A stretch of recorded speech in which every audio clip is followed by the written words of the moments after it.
ang mga kwento ng pag-ibig, kwento ng buhay at kwento ng pag-asa dito sa Barangay Love Stories. Love Stories. Hindi biro ang hirap kapag nagkahiwalay ang mga magulang.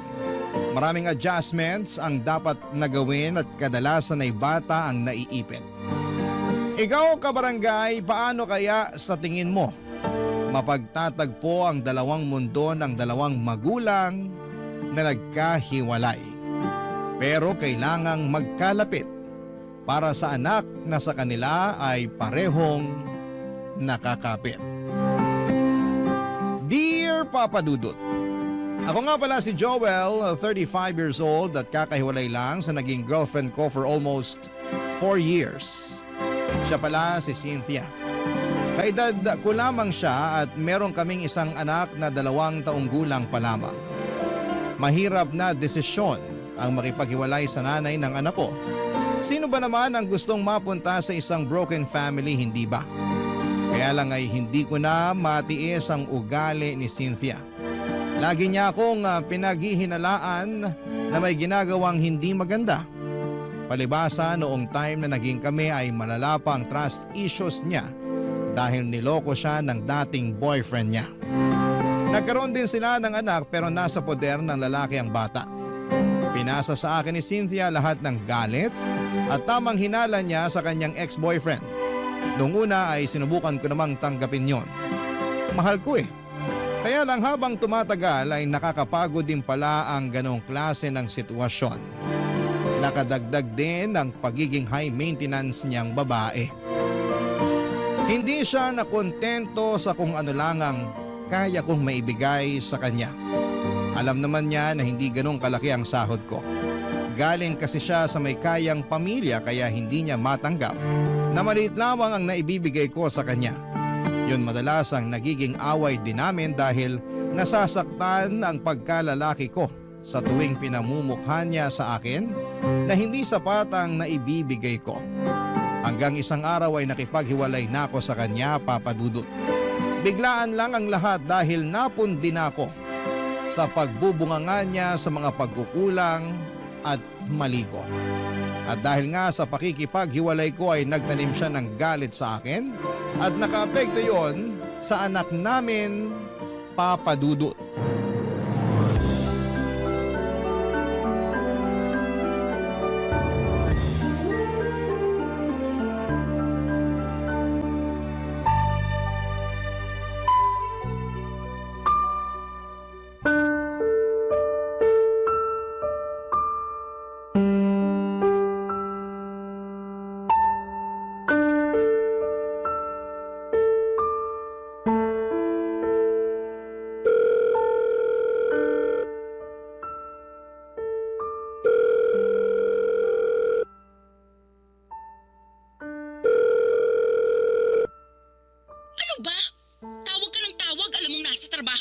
Bakit kasi ayaw mong sagutin ang tawag ko?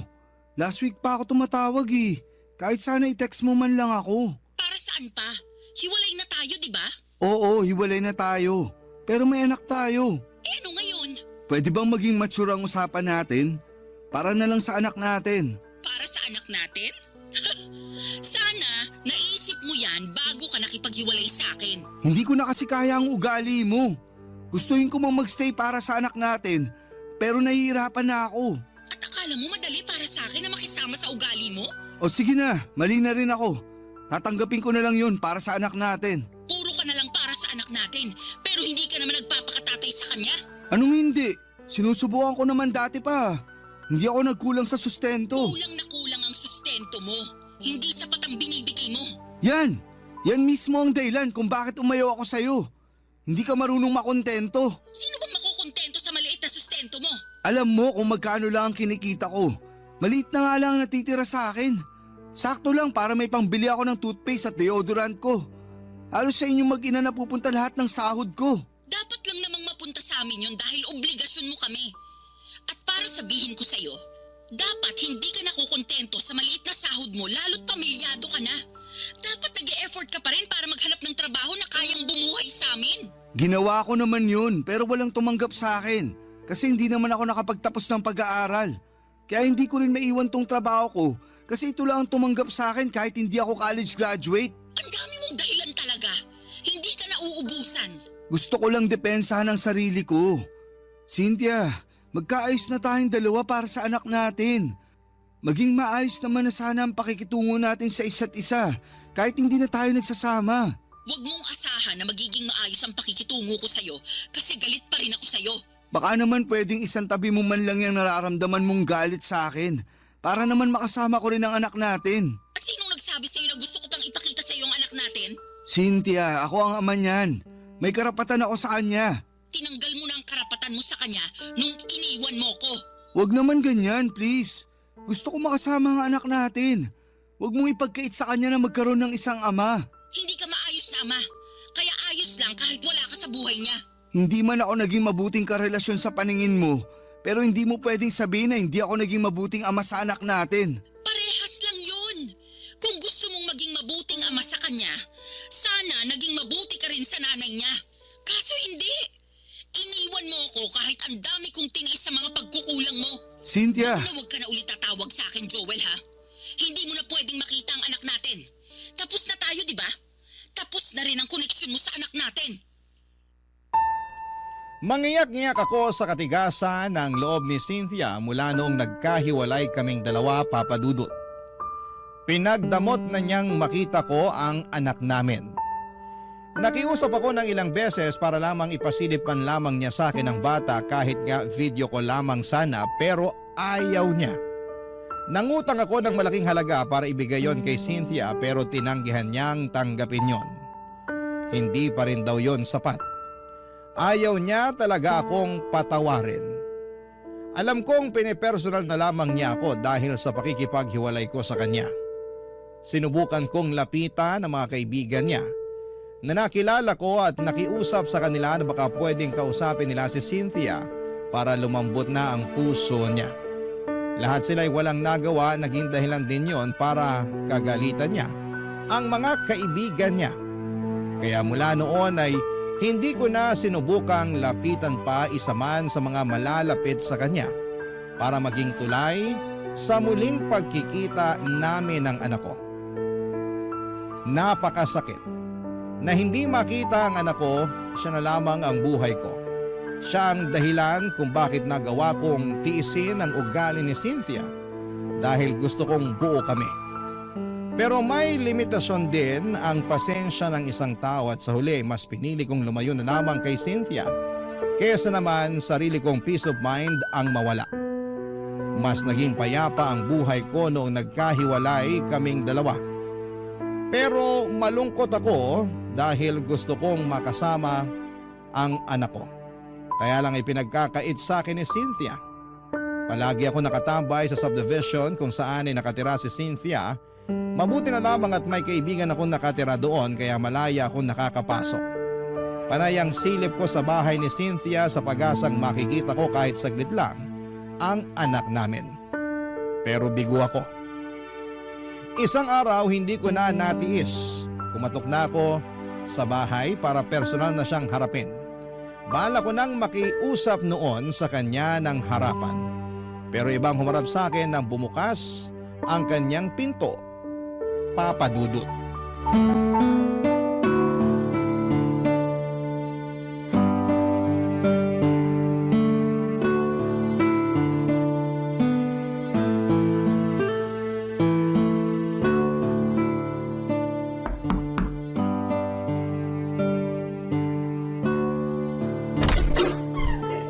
Sino po kayo? Sino ka? Hala? Ako po kaya unang nagtanong. Joel. Joel ang pangalan ko. Andyan ba si Cynthia? Naku, umalis po kaninang umaga. Ganun ba? Mga anong oras kaya siya makakabalik? Baka po hapon na yon kasi dadaan daw muna siya sa bahay ng parents niya bago po siya bumalik dito. Ah, sino ka nga pala? Ay, pasensya na, hindi po agad ako nakapagpakilala. Ako nga po pala si Mara, ang yaya ng anak ni Ma'am Cynthia. 30 years old at mula sa lugar ng mga matatapang, Etivac, Cavite! Hanep ang intro pang Miss Universe. Kabog, di ba? Sabi niyo kasi magpakilala ako eh. Kaano-ano mo si Cynthia? Ay, naku, teka lang po baka miyembro kayo ng Budol-Budol Gang ha? Kasi yung mga ganyang tanungan, napanood ko na yan sa balita eh. Hindi. Ay, ex-boyfriend ako ni Cynthia. Kayo po yung lagi niyang sinasabi na kampo ng demonyo. Naalala ko na. Kayo yung tatay ng anak niya. Ang sakit naman nung kampo ng demonyo. Pero sige, tatanggapin ko. Ganun ang tingin niya sa akin eh. Ang tindi nga po ng galit niya sa inyo. Ang dami niyang kwento tungkol sa inyo. Hula ko, wala siyang magandang nasabi tungkol sa akin no. Ang galing niyo naman pong manghula. Hiniwalayan ko kasi siya, kaya sobrang bitter niya sa akin. Naiintindihan ko naman siya, kaya lang Kaya lang ano po? naiipit kasi yung anak namin. Doon ako nahihirapan. Ay, hindi po ba niya pinapakita sa inyong anak niyo? Mula nung nagkaiwalay kami, hindi na niya pinakita sa akin. Kahit makausapan lang po sa phone? Kahit yan, hindi pwede. Pinapaupa ko na muna ang galit niya sa akin. Pinagdarasal ko na lang na makamove on na siya agad para hindi na niya ipagkait sa akin yung anak namin. Mukhang matagal-tagal pa bago siya makamove on sa inyo, sir. Halos bumuga na nga ng apoy sa tuwing naaalala niya kayo eh. Mapagtanim din kasi ng galit yun. Hayaan mo na lang. Baka naman kasi minahal rin niya kayo ng sobra. Kaya nasaktan. Tapos naging bitter na dragon. Kaya nga eh. Minsan, pinagsisisihan ko rin na iniwan ko siya. Kasi mahal niyo pa ho, ano? Ay!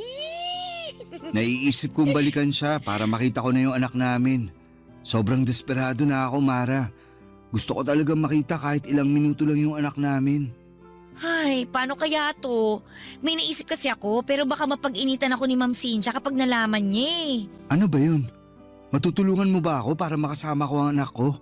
Hindi ko po may papangako, pero susubukan ko po na maipakita sa inyo yung anak nyo kapag wala po si Ma'am Cynthia dito. Kukunin ko na lang po yung number nyo, sir. Gusto mo lang ata akong maka-textmate eh. Hala si sir! May boyfriend po ako sa Cavite ha? Huwag kayong ganyan, loyal ako dun. Binibiro lang kita kasi masyado nang mabigat yung usapan natin eh. Sige, ito ang number ko. Pero palitan mo na lang ang pangalan ko para hindi makita ni Cynthia na nag-uusap tayo. Ay teka, sisave ko na po. Patingin nga po ulit. Ayan. Nasave ko na po yung number nyo. Ite-text ko po kayo mamaya ha? Salamat Mara Salamat. Sana matulungan mo akong makita ang anak ko. Hindi ko maitago ang saya ko nang makaharap ko si Mara. Nabuhayan ako ng pag-asa na muli kong makakapiling ang anak ko sa tulong ng kanyang yaya, Papa Dudut. Kinagabihan ay nag-text si Mara sa akin. Nakauwi na raw ang mag-ina ko. Kinuha niya ang Facebook account ko para isend ang pictures ng anak namin ni Cynthia. Palihim niyang ginawa yon habang nasa banyo ang ex ko. Yun ang unang beses na nasilayan ko ang mukha ng anak ko matapos siyang itago sa akin ng nanay niya. Kahit kasi sa Facebook ay hindi nagpo-post si Cynthia ng pictures ng anak namin. Kahit mga kamag-anak niya ay wala ring post tungkol sa kanilang mag-ina. Kaya hindi ko maitago ang sobrang gala ko nang sa wakas. Nakita kong muli ang anak ko kahit sa picture man lang.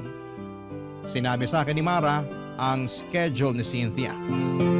Pinapadaan niya ako sa Huwebes dahil buong araw daw na wala si Cynthia dahil pupunta siya ng Pampanga para sa trabaho niya. May conference daw sila roon at gabi na siyang makababalik ng Maynila. Agad ako nag-leave ng trabaho para makasama ko ang anak namin. Pinaghandaan ko yon, bumili ako ng mga pagkain para sa kanya pero pinagbawalan ako ni Mara na bumili ng laruan para hindi makahalata si Cynthia. Sinabi rin niya na sapat na ang pagkain lang ang dalhin ko. Yung mauubos lang sana sa araw ng pagdalaw ko. Tinulungan ako ni Mara para makapagtago ng maayos kay Cynthia. Dahil oras na malaman ni Cynthia na nakakasama ko ang anak ko, ay baka mas lalo lamang siyang gumawa ng paraan para ilayo siya sa akin. Hindi ko yon makakayanan, Papa Dudut.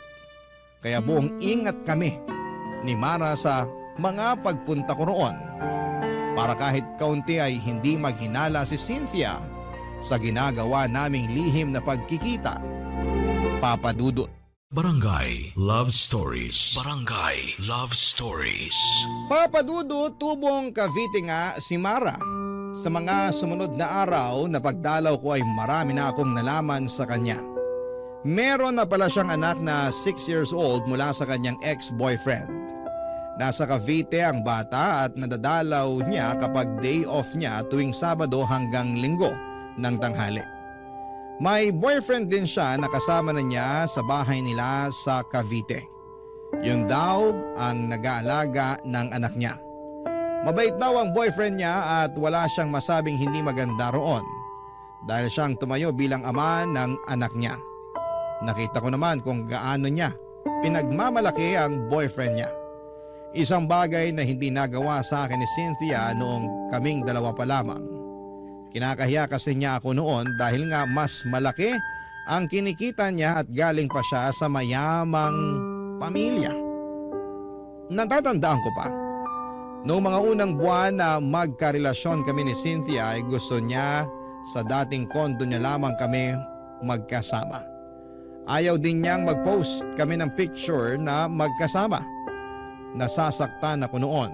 Pero prangka naman niyang inamin sa akin na hindi ako gusto ng pamilya niya dahil may kaya nga sila sa buhay. Pero kahit na ganoon ay pinaparamdam naman sa akin ni Cynthia na minamahal niya ako. Pero atras abante lang din talaga siya sa relasyon namin. Dahil bukod sa sulsol ng kanyang pamilya ay dumagdag pa ang trust issues niya sa akin kahit na wala naman akong ginagawang kalokohan. Kahit na hindi naging maayos ang trato niya sa akin ay never ko siyang niloko. Yun naman ang may pagmamalaki ko sa kanya hanggang dulo. Kaya lang ay hindi naman niya yon pinakinggan dahil para sa kanya, pare-parehas ng lahat ng mga kalalakihan.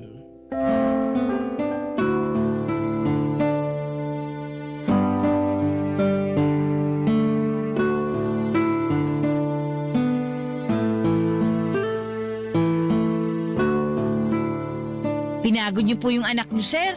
Ang himbing kagad ng tulog, oh. Sorry na. Na-enjoy ko lang makipaglaro ulit sa kanya. Alam mo namang ang tagal ko nang hindi nakasama ang anak ko. Gets kita, sir. Ganyan din ako sa anak ko tuwing umuwi ng Cavite kapag day off ko. Parang ayoko nga patulugin para hindi matapos yung bonding naming dalawa eh. Ang sarap maging magulang, no? Mahirap pero masarap. Sinabi niyo pa, sir. Wag mo na nga akong tawaging sir. Halos magkaedad lang naman tayo. Tsaka close naman na tayo eh. Eh naku, nakakailang naman kung tatawagin ko lang kayong Joel. Hindi ako sanay. Tatay kayo ng inaalagaan kong bata. Pero hindi naman kita pinapasahuran. Kaya tanggalin mo na yung sir ha. O sige na nga, susubukan ko. Mara, salamat talaga ha. Naging tulay ka para makasama ko ulit ang anak ko. Alam mo, ilang beses ka nang nagpasalamat. Okay na nga yun. Masaya akong makatulong. Tsaka kailangan talaga ng bata na makasama din ang tatay niya. Sana ganyan din ang mindset ni Cynthia. Ay, kaso hindi eh. Dinamay niya yung personal na galit niya sa akin para hindi ko makita ang anak namin. Hintayin na lang nating makamove on si Ma'am Cynthia. Lalambot din yun. Parang hindi ko na nga inaasahan yan. Yung ex nga niya bago ako, hanggang ngayon sinusumpa pa rin niya. May mga ganong tao lang po talaga, mapagtanim ng galit. Kahit maliliit na pagkakamali, hindi niya kayang patawarin. Isang beses, alam mo ba, nakalimutan ko lang siyang batiin para sa mansari namin. Aba, hindi na niya yun pinalagpas. Lagi niyang sinusumbat. Keso wala raw akong pakialam sa relasyon namin. Eh, isang beses lang naman nangyari yun. Eh teka, may ganyang experience din ako kay Ma'am Cynthia. Minsan, nakalimutan ko ilabas yung basura. Ayun, mula noon may trust issues na siya sa akin. Halos oras-oras bago matulog, pinapaalala niya sa akin yung basura. Kahit hindi naman na naulit yun. Pero wala na siyang tiwala sa akin. Ang sabi niya, mauulit pa raw yung pagkalimot ko. Aabangan daw niya yun at ipamumukha niya sa akin. Ganyan nga siya. Gusto niyang mapatunayan lagi na tama siya. Kaya babantayin niya lahat ng galaw mo para makahanap ng butas. Gusto niyang may paglaban na hindi siya nagkakamali ng iniisip tungkol sa'yo. Ay, nakakapagod yun. Buti nga natiis niyo eh. Ikaw din naman, natiis mo siya. Wala naman po akong choice kundi magtiis. Malaki kasi ang pasahod niya sa akin eh. Hindi naman alagain yung anak niyo. Si Ma'am Cynthia na lang talaga yung kailangan kong pagpasensyahan. Sana balang araw, ma-realize niya yung ugali niyang ganun. Mauubusan talaga siya ng taong iintindi at magtitiis sa kanya kapag hindi pa siya nagbago. Matanong ko lang, Joel. Wala ka na bang nararamdaman na pagmamahal sa kanya? Mahal ko pa naman siya. Hindi naman yun agad-agad na nawawala. Napagod lang talaga ako noon kaya ako nakipaghiwalay. Pero andun pa rin yung love ko sa kanya. Huwag mong sasabihin ha. Papalakpak na naman ang pride noon kapag nalaman niya. Naku, ayoko na rin kayo magkabalikan dalawa. Ha? Bakit naman? Kasi kapag pinag-uusapan natin siya, ramdam ko yung lungkot at stress sa'yo. Pero kita ko pa naman sa mga mata mo na may feelings ka pa rin naman sa kanya. At okay lang yun. Hindi naman basta-bastang nawawala yun eh. Nanay kasi siya ng anak mo. Salamat sa pag-intindi ha. Sobrang bigat lang kasi talaga ng pinagdaanan ko sa kanya. Siya ang pinakaminahal ko sa lahat ng mga nakarelasyon ko. Pero siya yung pinakamasakit na lesson na dumating sa buhay ko. Takot ka na siguro magmahal ulit ano? Ay, Joel! Kailangan mo nang umalis. Tumatawag si Ma'am Cynthia. Mukhang pauwi na to.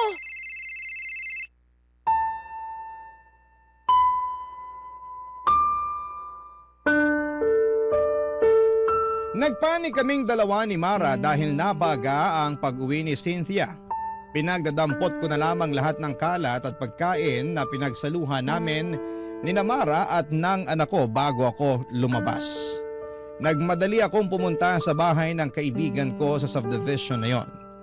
Doon muna ako magpapalipas bago ako mag-book ng masasakyan. Kailangan munang makauwi ni Cynthia bago ako lumabas ng subdivision para hindi kami magkasalubong na dalawa. Ganon na kasi ang sistema namin. Napakiusapan ko naman ang kaibigan ko. Naintindihan niya ang sitwasyon ko, lalo't saksi siya sa naging relasyon namin ni Cynthia. Tinitext na lamang ako ni Mara kung nakarating na ba si Cynthia sa bahay niya at saka na ako aalis ng subdivision. Ilang buwan na rin na naging ganon ang kalakaran namin. And so far ay hindi naman kami nahuli. Madalas kaming nagkakausap ni Mara para humingi ng update sa anak ko. Ang sabi nga ni Mara, halos hindi rin maharap na asikasuhin ni Cynthia ang anak namin dahil subsob ito sa pagtatrabaho kaya madalas silang dalawa ni Mara ang magkasama.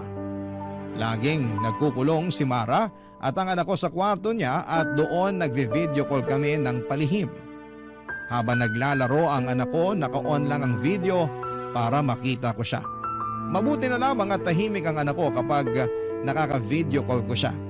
Araw-araw ay gano'n ang mga nangyayari. Siguro isang pasasalamat din na naging busy si Cynthia sa trabaho niya para kahit sa video call man lang ay makita ko ang anak ko.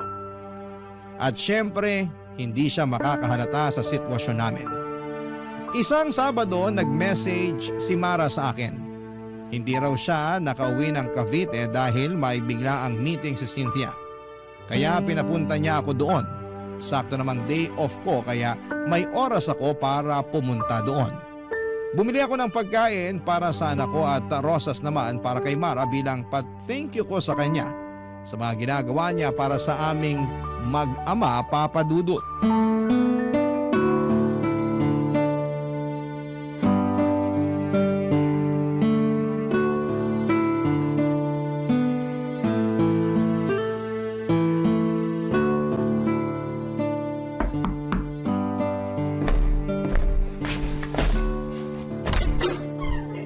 Oh, Joel! Pasok ka na. Sakto, kaalis lang din ni Ma'am Cynthia. Hindi ka na nga ako mapaaga ng dating eh. Nag-shortcut ba naman yung taxing nasakyan ko kanina? Kinabahan tuloy ako na magpang-abot kami ni Cynthia.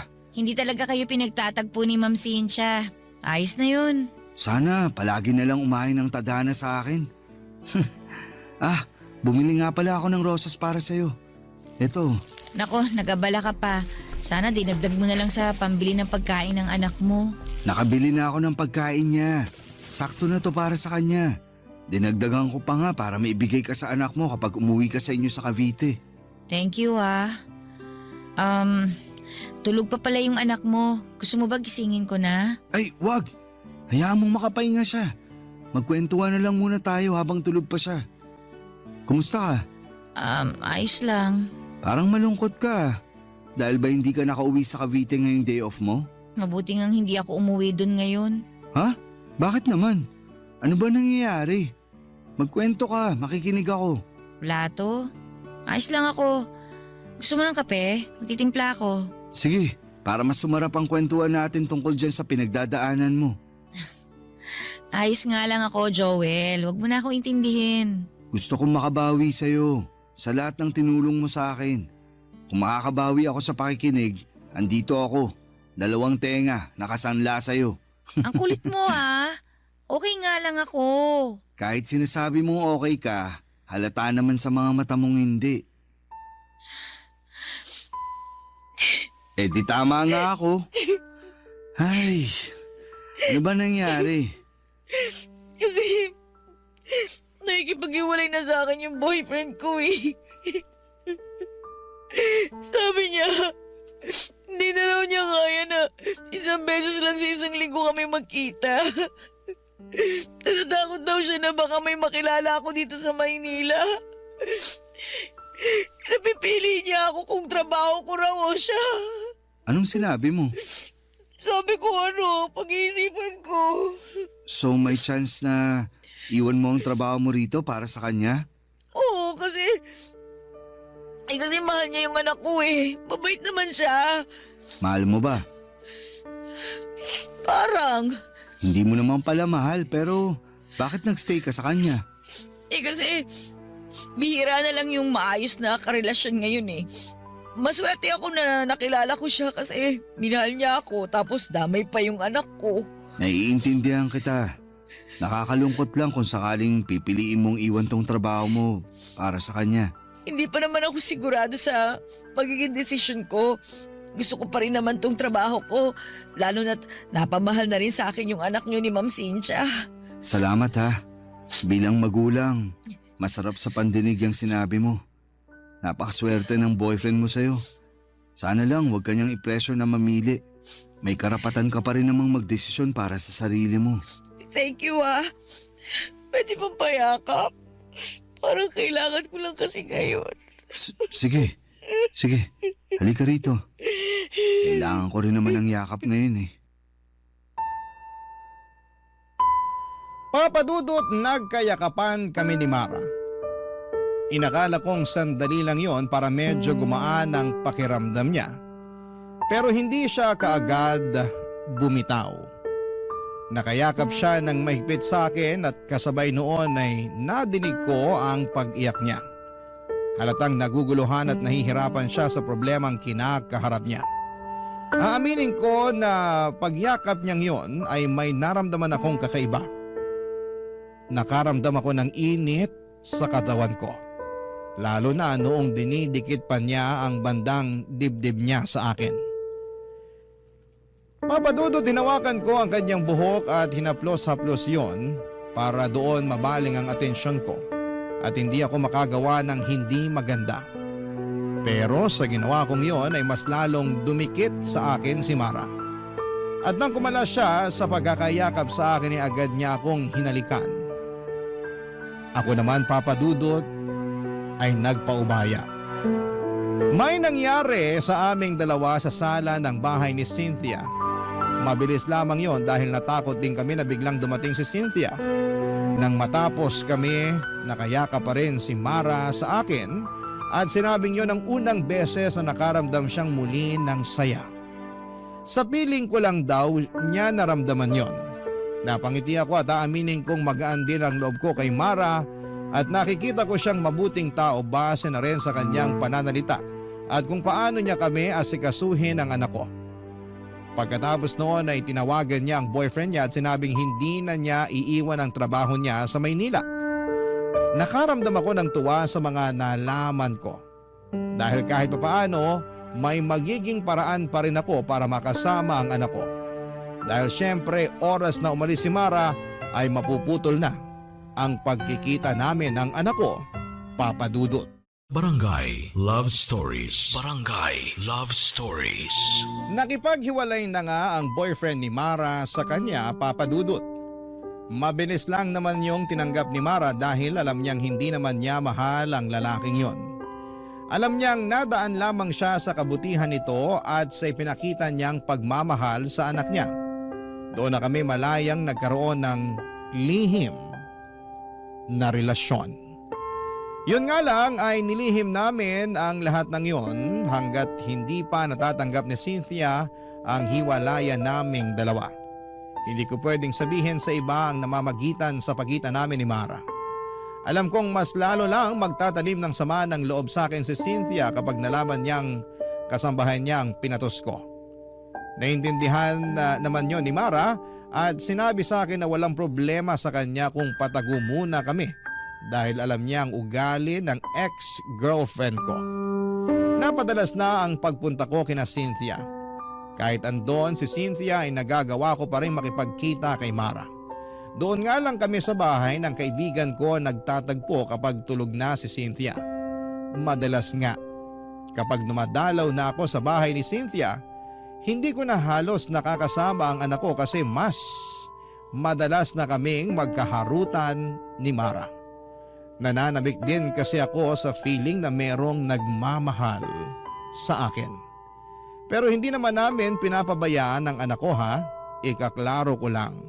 Siyempre alam niyo naman na siguro yung pakiramdam ng mga unang buwan ng relasyon, hindi ba? Kumbaga nakaikot lang kayo sa mundo ng bawat isa at ini-enjoy ang lambingan at saya. Ganon ang nangyayari sa amin noon ni Mara. Nagkakaroon kami ng sariling mundo kung saan kaming dalawa lamang ang pwedeng makapunta at makakita.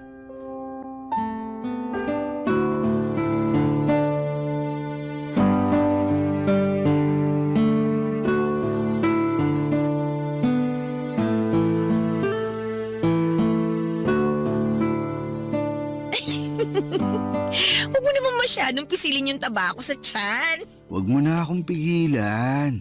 Alam mo namang ito ang paborito ko sa'yo, di ba? Halata naman, palagi mo ang hinahalikan eh. Kakagigil eh. Parang taba ng baby. Lambot. Hawak nga ulit. Ikaw talaga, tama na nga, nakikiliti na ako. Ang hirap magpigil. Ikaw kasi, nag-crop top ka pa. Mas lalo ko tuloy nakita ang bilbil mo. Teka nga, magja-jacket na lang muna ako para tumigil ka na. Wag na. Ganyan ka na hanggang kabagin ka.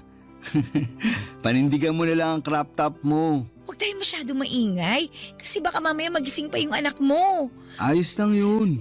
Para makita niya kung gaano kasaya ang tatay niya. Masaya ka ba talaga? Oo naman. Mula nung dumating ka, nakakasama ko na yung anak ko. Tapos, may pabonus ka pang bilbil na pinanggigigilan ko. Ayaw mo na talagang lumayo sa usapang bilbil ha? Paano ba ako makakalayo? Laging nakadikit ang bilbil mo sa akin. Para maramdaman ko kung paano kang nag-iinit sa akin. Eto na nga't parang nilalagnat na ako sa init. Tara na nga sa kwarto ni Cynthia. Huy, bakit naman doon? Para hindi masakit sa likuran kapag nag-aano na tayo. Ang hirap kasi rito sa sofa eh. Medyo may katigasan na.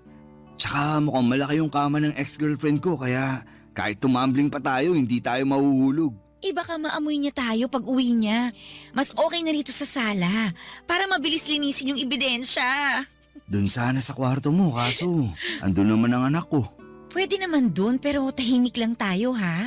Ano, game? Wag na roon. Nakakailang naman kung sa harapan pa ng anak ko nilalandi yung yaya niya. Exciting nga yun eh. Ikaw grabe yung mga pantasya mo. Marami na kasi ako nasubukang pantasya mula nung naging tayo. Pukis nga ako, tsaka... Ay, tumatawag si Ma'am Cynthia. Sagutin ko lang to ha. Quiet ka muna dyan. Hello, Ma'am Cynthia. Oh, Ma'am, ano po yun? Pauwi na ako ng bahay. Pakilutuan mo ako ng ulam. Kahit anong nandyan sa ref. Okay lang kahit prito. Mga ilang oras po, Ma'am, bago kayo makarating dito sa bahay. Bakit kailangan mong malaman? Wala naman po. Para lang po matansya ko kung ano oras po ako magluluto. Para mainit po yung ulam na maaabutan nyo. Mga 2 oras mahigit. sa kapalitan mo na rin yung bedsheet ko. Nangangati ako ron eh. Sige po ma'am. Meron pa po ba kayong ipapagawa? Wala naman na. Asikasuhin mo na lang yung mga pinapagawa ko. Bye. Joel, Ano yun? tara na dun sa kwarto ng ex-girlfriend mo. Dumihan na natin yung bedsheet kasi pinapapalitan na niya sa akin. Ayos! May nangyari sa amin ng ilang beses sa kama ni Cynthia, Papa Dudut. Aaminin kong nakadagdag ng init yon sa pakiramdam ko lalo't kama yon ng ex ko. Pagkatapos noon ay nagmadali na akong umalis ng bahay. Hindi ko na nga nahintay na magising pa ang anak ko. Babawi na lamang ako sa susunod sa kanya. Kailangan ko na kasing makaalis para hindi kami magkaabutan ng nanay niya. Mabuti na lamang at maagang dumating ang nabukong sasakyan kaya nakaalis din ako kaagad bago mag-update si Cynthia na pauwi na raw ito. At nang makauwi ako ng bahay, tinadtad ni Mara ng mga selfie niya ang messenger ko. Napangiti ako at nakaramdam muli ng init.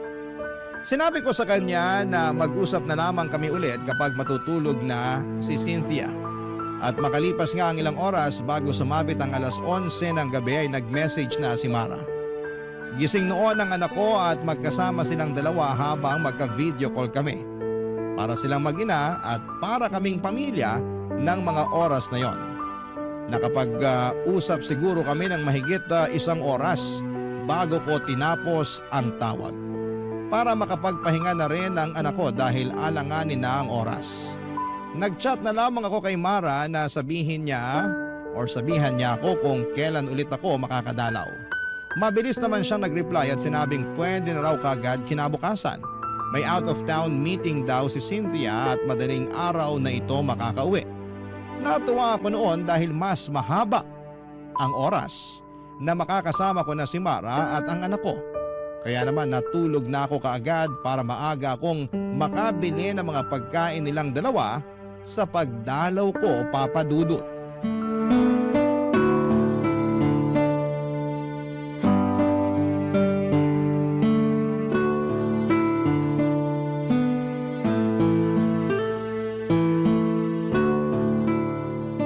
Uy, ang dami mo namang biniling pagkain. Gusto mo talagang kumapal pang bilbil ko, ha? Sakto lang yan para sa buong araw natin. Madaling araw pa talaga ang uwi ni Cynthia, di ba? Sabi nga niya baka bukas na raw ng tanghali ang uwi niya eh. Uy, ayos ah. Baka pwede pa ako makatulog dito nun.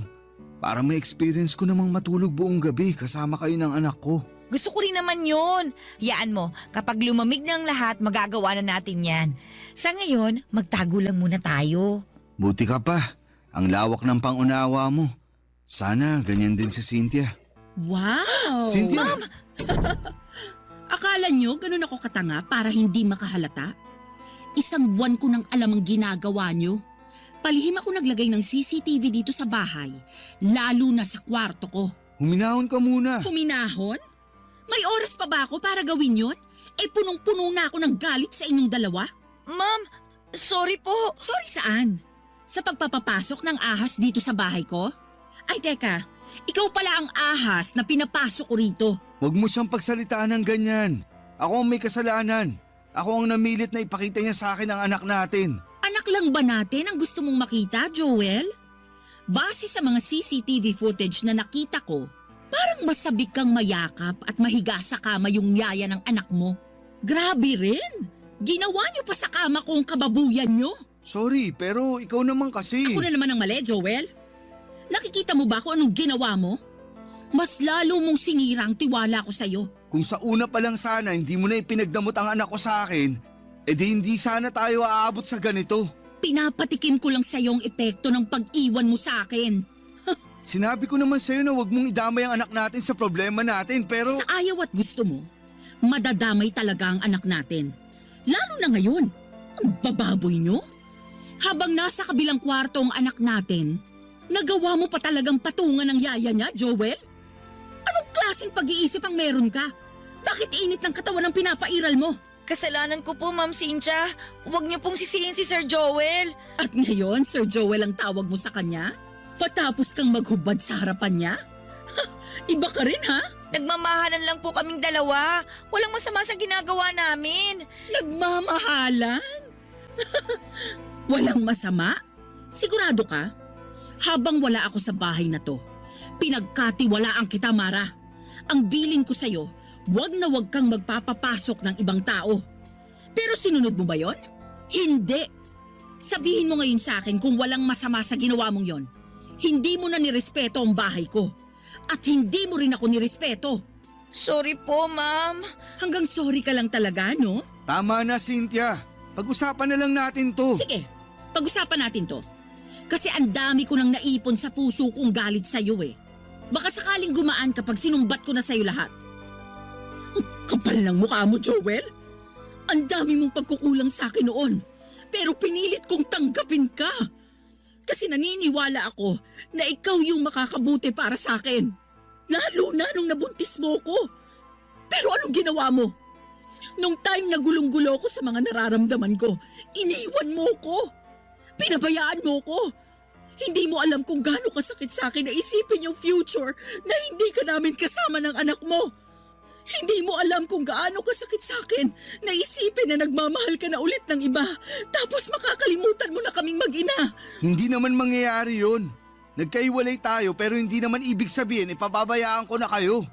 Mag-ina ko pa rin kayo at parte na kayo ng buhay ko. Mahal kita, Cynthia. Kahit ano pang nangyari sa atin, hindi na yun magbabago. Kung mahal mo ko, piliin mo ko ngayon. Anong ibig mo sabihin? Kung gusto mo pang makita pa ang anak mo, ako ang pipiliin mo. Cynthia. Kami ng anak mo o ang katulong ko? Mamili ka. Hindi ako makagalaw sa sinabi ni Cynthia, Papa Dudut. Hindi ko nga rin matignan si Mara dahil alam kong nasasaktan siya sa narinig niyang sinabi ng ex ko. Kahit ako ay naguluhan, lalo na noong pinangtakot na ni Cynthia sa akin ang anak namin. Sinabi niyang lilipat na raw sila ng lugar at hindi ko na sila kailanman makikita. Ang bigat ng loob ko habang iniisip ang posibilidad na mangyari yon. Nang hindi pa ako sumagot ay sinabi niyang pwede kaming magkabalikang dalawa, total ay mahal ko pa naman daw siya. Ayusin na lang daw namin at susubukan niyang baguhin kung ano man ang mga naging pagkakamali niya. Hindi pa rin ako nakapagsalita noon. Parehas kami ni Mara. Nang wala siyang makuhang sagot sa akin ay pinalis niya ako ng bahay. Pero bago niya ako paalisin, binigyan niya ako ng palugit na 1 buwan para pag-isipan kung sino ang pipiliin ko sa kanila ni Mara. Tahimik pa rin si Mara at kabado dahil anak ko na ang pinangsasangga ng nanay niya. Pinalis na rin ni Cynthia si Mara at umuwi muna si Mara sa Cavite at sinabi niyang hihintay na lamang niya kung anuman ang magiging desisyon ko. Sobrang hirap ng pinasok kong gulo.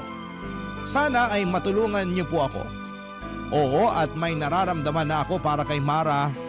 Nakikita ko siya bilang mabuting tao at mabuting karelasyon. Pero aaminin kong mas mahal ko pa rin si Cynthia. Pero ang hirap na makasama pa siya. Pero paano ang anak namin kung sakaling hindi ko siya piliin na balikan? Higit sa lahat ay anak ko na ang pinakagusto kong makasama. Pero tulad ko ay ipit din siya sa sitwasyon. Sana po ay matulungan niyo po ako. Ako ang inyong kabarangay forever, Joel. Barangay Love Stories. Barangay Love Stories. Nalilito pa rin sa life ang ating kabarangay. Ano kaya ang maipapayo mo sa kanya? Ibahagi mo yan sa ating comment section para mabasa rin niya.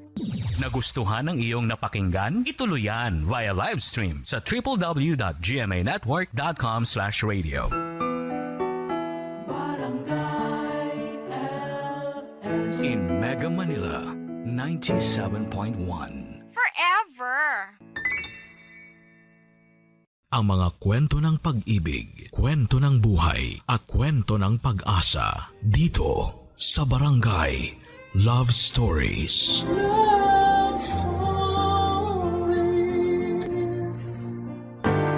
Ang pag-ibig na wagas ay hindi sumusuko sa pagsubok. Hindi ito nakabase sa yaman o karangyaan, kundi sa tunay na damdaming handang magsakripisyo kahit anong unos pa ang dumaan.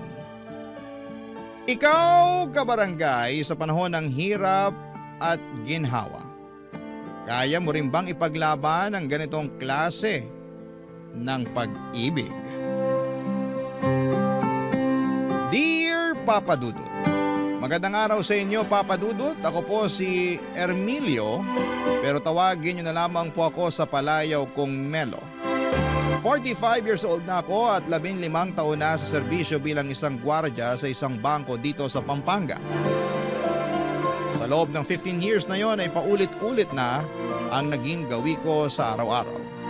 Palaging bahay trabaho at tuwing day off naman ay nakikipag-inuman ako minsan sa mga kumpare ko. Panggabi ako sa trabaho at dahil ako ang bantay sa bangko tuwing sarado ito ay wala akong ibang ginawa buong magdamag kundi ang manood lang ng pelikula online habang hinihintay ang pagsapit ng umaga. Halos maubos ko na nga ang lahat ng mga action movie na available online. Kapag naman hindi ko trip ang manood ay nakikinig ako sa mga kwento ninyo para hindi ako antukin, Papa Dudut. Pagdating ng karelyebo ko ay dumadaan ako sa karinderya para kumain at saka magpahinga sa bahay. Papa Dudut, hindi lang ako ang mag-isang nagpupuyat para magtrabaho. Kasama ko rin sa pagbabantay sa bangko na pinagtatrabahuhan ko ay isang mag-asawa na nagtitinda ng balot at sigarilyo. Sa harap kasi ng bangko ay isang bus terminal at ang mga pasahero doon ang suki ng mag-asawang Susana at Socorro. Kada alas 8 ng gabi ay pumupwesto na sila sa tapat ng bangko para magtinda ng balut, tubig at sigarilyo. Maaga rin kasing nagsasarado ang mga sari-sari store sa lugar na yon. Kaya naman sila ang takbuhan ng mga pasaherong nag-i-stop over sa lugar. Naging malapit ang puso ko sa dalawang matanda dahil gabi-gabi ko na silang nakakasama sa pagbabanat ng buto. Tandang-tanda ko pa nga noong unang araw ko sa trabaho, taong 2010, sinaway ko sila noong nakita ko silang nag-aayos ng pwesto nila isang gabi, Papa Dudut.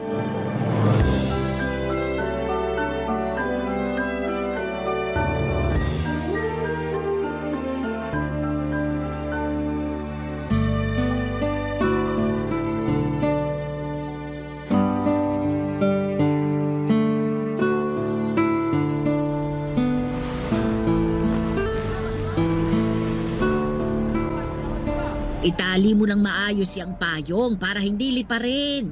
Paano lilipa rin? Wala namang hangin. Kine-question mo pa ako, itali mo na nga lang. Hindi natin hawak ang panahon. Baka mamaya biglang lumakas ang hangin. Ito na, itatali ko na. Mawalang galang na po, Nay, Tay. Bawal po kayong magtinda rito. Pag-aari po ng bangko tong lugar eh. Hindi po kayo pwedeng pumesto rito. Ay anak, matagal na kaming nagtitinda rito. Dito talaga yung pwesto namin. 10 taon na kaming pumapwesto rito, sir. Alam yan nung security. Ako na po yung bagong gwardya. Wala na po yung dati. Wala na si Rudy? Bakit? Anong nangyari sa kanya? Lumipat po siya ng agency. Di na raw po niya kaya magpuyat. Ganun ba? Hindi ba niya nabanggit sa'yo na may pumupwesto rito para magtinda? Hindi po eh. Hanggang alas 4 lang naman kami dito, sir. Bago pa magbukas yung bangko, wala na kami rito. Kaso po ngayon, mas maigpit na yung patakaran. Bawal talaga mga nagtitinda sa mismong labas ng entrance eh. Baka mamaya may dumating mula sa head office, ako po yung mapagalitan. Wala naman sigurong dadalaw sa inyo ng ganitong oras. Gabi na eh. Kahit doon na lang kami sa gilid para hindi makasagabal. Ayos lang ba yon?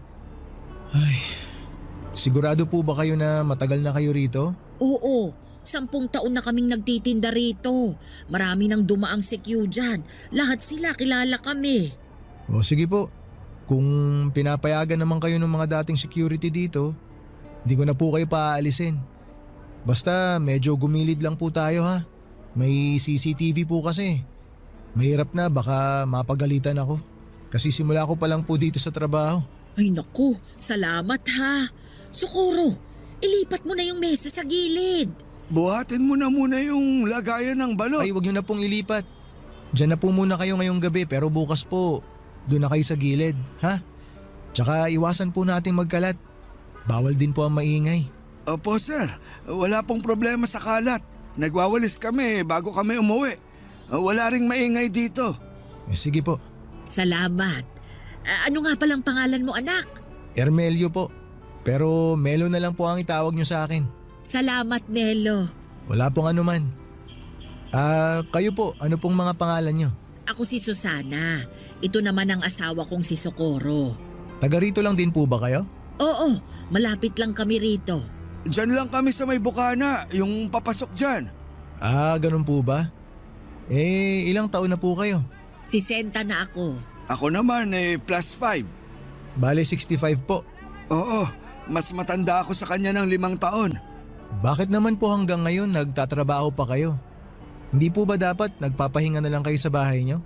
Nako, kung hindi kami magtitinda, saan kami pupulot ng pangkain?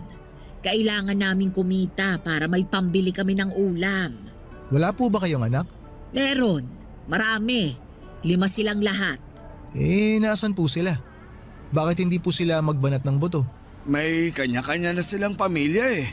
Kami na lang nitong asawa ko yung magkasama sa bahay. Ganun po ba? Di wala na kayong kasama sa bahay niyan. Wala na. Kami na lang dalawa ni Socorro ang magkasama. Sabi ko nga sa kanya, tumira na lang kami dun sa bahay ng bunso namin eh. Kaso ayaw ng asawa ko. Bakit naman po? Magiging pabigat pa ba kami sa bunso namin? Wag na. Kaya naman namin ang sarili namin eh. Nasa 60 na kami pero malakas pa naman kami. Mabuti naman po kung ganun pero dapat sa edad nyo pong yan. Yung natitirang lakas nyo, ini-enjoy nyo na lang po eh. Parang yung nanay ko po, hindi ko na siya pinagtatrabaho ngayon. Maswerte yung nanay mo, sir. Kasi may mabait siyang anak. Kami. Naku, itong si Socorro. Sisiraan pa ang mga anak namin. Wala tayong magagawa kung maging mga anak natin naghihirap.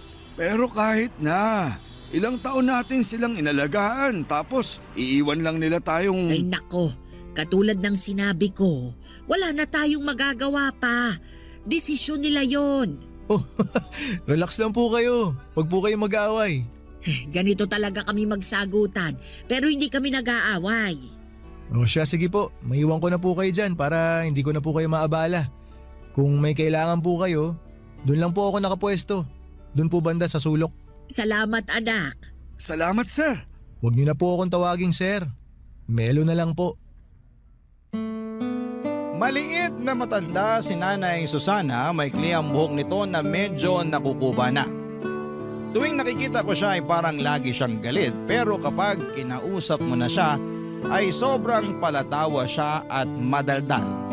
Ang asawa naman itong si Tatay Socorro ay payat at maliit din katulad ni Nanay pero malakas pa rin siya. Lalo na sa mga pagbubuhat ng mga inilalako nila. Mas mahiyain si Tatay Socorro kesa kay Nanay Susana pero mas naging close ko si Tatay dahil pareho kaming mahilig manood ng action movies. Naawa ko sa sitwasyon ng mag-asawa. Kaya naman hinayaan ko na lamang silang pumwesto sa harapan ng bangko.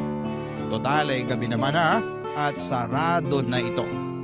Nung una ay taga-masid lamang ako sa dalawa, si Tatay Socorro ang unang nagbabantay sa pwesto nila. Mula alas 8 ng gabi hanggang alas 12 ng madaling araw ay nakaupo siya sa lumang plastic chair at binabantayan ang tinda nilang balut, tubig at sigarilyo.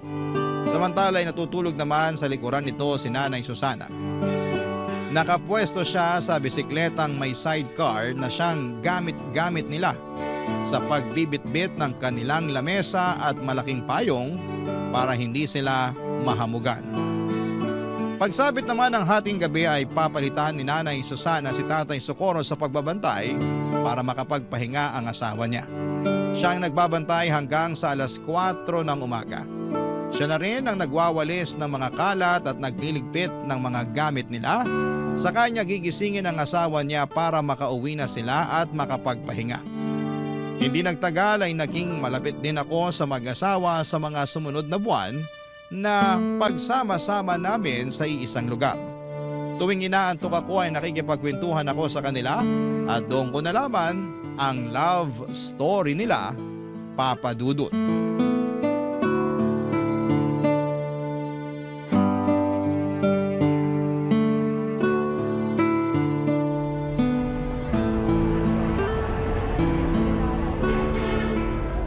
Tay, pabili po ako ng Yossi. Isa lang. Anong yosi mo? Yung mentol po. Heto, 4 bayad niyan ha. Salamat po. Eto po bayad. Nag-yosi ka pala. Opo, pero minsan lang. Lalo na kapag inaantok po ako. Kung gusto mo, may kape ako rito para magising ka. Nagtitinda rin po kayo ng kape? Hindi. Nagdadala lang kami ng kape para kung sakaling antokin makakapagkape kami. Ah, akala ko may binibenta rin kayong kape. Oh, hetong kape. Okay lang po, salamat na lang. Baka po wala ng kape si nanay mamaya. May extra naman kami. Karaniwan kasi, nakakadalawa ako ng kape. Maraming salamat po ah. Timplahin ko na po itong isa. May maliit na thermos dyan sa may bike. Hanapin mo na lang. Yun po bang nasa tabi ni Nanay Susana? Oo, yun nga. Kunin ko na po. Ay sige, mamaya ako natitimplahin. Sarap po ng tulog ni nanay. Oo nga Napagod siguro kanina sa bahay. Naglaba Mukhang sanay na sanay talaga kayo sa puyatan ano? Ilang taon na po ulit kayo nagtitinda rito? Nasa 10 taon na rin siguro. Hindi ko na maalala kung kailan kami nagsimula Paano naman po kayo nagsimula? Bakit nyo naisipang magtinda rito? May sari-sari store dati si Susana. Kaso nalugi. Nung umalis sa bahay yung bunso namin, nagpasya yung asawa ko na magtinda na lang ng balot dito sa may terminal. Tapos may mga naghahanap ng sigarilyo. Kaya nagdagdag na rin kami ng sigarilyo tsaka tubig na rin. Kumusta naman po ang kitaan? Sakto lang para sa aming dalawa. Kahit papano, kumikita naman kami ng sapat para may pambili ng bigas. Minsan, kung matumal ang benta, kumakain kami ng kangkong na tanim ng asawa ko. Marami yung tanim sa bahay Meron siyang talong, sili, kamatis. Kung ano yung mga gulay na nasa bahay kubo na kanta, meron siya. Para po mas tipid no? Ako nga gusto ko rin magtanim para may mapagkukunan ng ulam kapag kinapos. Kaso hindi mahilig yung mga bata sa gulay Ilan na ulit anak mo? 3 po, isang lalaki tapos 2 babae. Pareho pala tayo. Isa lang din lalaki ko. Tapos babae na lahat. Matanong ko naman po kayo tay. Paano po kayo nagkakilala ni Nanay Susana? Mahabang kwento yan. Maaga kami nagkakilala niya ni Susana. Bata pa lang kami noon. Gaano po kabata? 16 siya noon tapos 21 naman ako. Nagkakilala kami sa isang pista.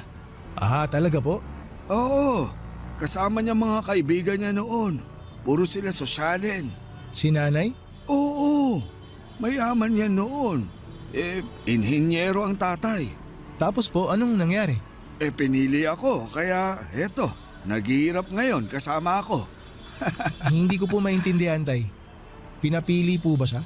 Nung sinagot kasi ako ni Susana, syempre hindi naman ako mayaman noon.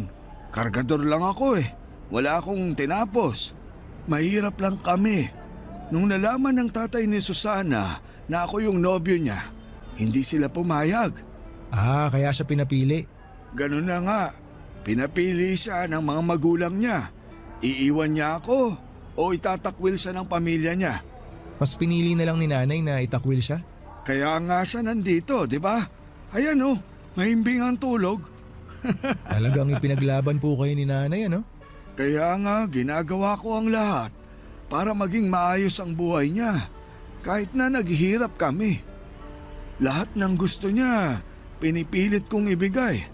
Kasi alam kong hindi ganito yung buhay na nakagisnan niya. Pero ito pa rin ang pinili niya dahil sa akin. Wala po bang pagsisisi si Nanay Susana sa ginawa niya? Wala siyang sinasabi sa akin pero may mga pagkakataon na ramdam ko na parang nagsisisi siya sa pinili niyang buhay. Minsan nga, nakokonsensya ako Bakit naman po kayo nakokonsensya? Kasi Huli na nung napagtanto ko na hindi pala sapat yung pag-ibig lang para magkaroon ng magandang buhay. Hindi sapat na mahal niyo ang isa't isa. Minsan, napapaisip ako, kung hindi ako pinili ni Susana, siguro maganda na ang buhay niya ngayon. Pero kita ko naman po tay na masaya si nanay sa piling nyo. Tuwing magkasama kayo, naiinggit nga ako kasi ang sweet nyo pa rin tingnan. Kita ko sa mga mata nyo kung gaano nyo kamahal ang isa't isa. Kasi yun na lang ang meron kami. Wala kaming yaman. Ang meron lang kami ang isa't isa. Naantig ako sa love story nila Nanay Susana at Tatay Socorro. Pero sa parehong pagkakataon ay nalungkot din ako na hanggang sa pagtanda nila ay kayod kalabaw pa rin sila na para bang walang ipinagbago ang buhay nila noon hanggang sa kasalukuyan. Nakaka-relate ako sa kwento nilang dalawa dahil halos ganun din ang nangyari sa akin at sa unang babaeng inibig ko noon. Bago ko nakilala ang asawa ko ay meron akong babaeng minahal ng lubusan. Masasabi ko na siya ang taong bumasag ng puso ko ng sobra-sobra sa puntong muntik na ako mawala ng pag-asang makahanap pa ng pag-ibig. Nakilala ko siya sa isang charity event. Hindi ba ako gwardiya noon, tambay pa lamang ako dati na kung ano ang available na trabaho ay yon ang kinukuha ko. Naging driver ako ng isang NGO na tumutulong sa mga kabataang nakatira sa liblib na lugar. Miyembro siya ng naturang NGO at siya ang nanguna sa charity event na yon. Nasa passenger seat ko siya noon at sa kahabaan ng biyahe namin ay doon ko siya nakilala. Simula noon, Papa Dudut, tuwing kailangan nila ng driver ay ako na ang kinokontak nila. Hindi na mabilang ang charity na ginawa namin noon. Hanggang sa nagka-developan kaming dalawa. Nag-date kami ng ilang buwan hanggang sa sinagot niya ako. Tumagal po ang relasyon namin ng 2 taon pero naging patago ito. Hindi dahil sa kinakahiya niya ako kundi dahil alam niyang hindi papabor ang mga magulang niya kapag nalaman nilang ang boyfriend niya ay isang hamak na driver lamang. Noong natuklasan ng mga magulang niya ang relasyon namin, ay doon na natapos ang pagsasama namin. Sa kasamaang palad ay mas pinili ng ex ko ang magandang future niya kaysa sumama sa akin sa hirap at sa ginhawa. Hindi katulad ni Nanay Susana, hindi ang dalawa. Barangay Love Stories. Barangay Love Stories. Matagal bago ako naka-move on sa pag-ibig na yon, Papa Dudut. Siya kasi yung first love ko na inakala kong makakasama ko na sa panghabang buhay. Masyado pa kasi akong bata noon para maniwala na ganon lang kadali ang pag-ibig. Hindi rin naman nagtagal ay nakahanap din ako ng babaeng tunay na ka-forever ko. Sabi nga nila kapag hindi napasayo ang isang bagay, ito'y dahil may ibang mas magandang bagay pa na darating para sayo. Ang naging pangalawang girlfriend ko ay siya na rin pong napangasawa ko. Isa siyang teacher na nakilala ko lamang dahil sa mga kaibigan namin. Nagtatrabaho na ako noon bilang gwardiya noong naging kami, Papa Dudut. Minahal niya ako ng buo at totoo at hindi naging hadlang ang estado namin sa buhay. Ngayon ay may 3 na kaming anak at kahit papaano ay nabibigyan naman namin ng maayos at komportableng buhay ang mga anak namin kahit na hindi kami mayaman. Kung ako ang tatanungin ninyo, Papa Dudut, ay wala akong pinagsisisihan sa naging takbo ng love life ko. Totoo na nasaktan ako noong nawala sa akin ang unang babaeng minahal ko pero never ko siyang sinisisi na mas pinili niya ang future niya kesa sa akin. Nakita ko rin kasi na naging maganda naman ang outcome ng pag-iwan niya sa akin. Dahil may common friends kami sa Facebook ay may time noon na dumadaan sa newsfeed ko ang post ng ex kong yon. Kasal na siya at nakapangasawa ng isang politiko. May 2 na silang anak at masaya na sila sa buhay nila katulad ko na masaya na rin ako sa sarili kong buhay. Kaya po natutuwa ako sa kwento ni Nanay Susana at Tatay Socorro dahil pinaglaban talaga nila ang pagmamahala nila. Isang gabi habang tulog si tatay ay isang bagay ang tinanong ko kay Nanay Susana, Papa Dudut.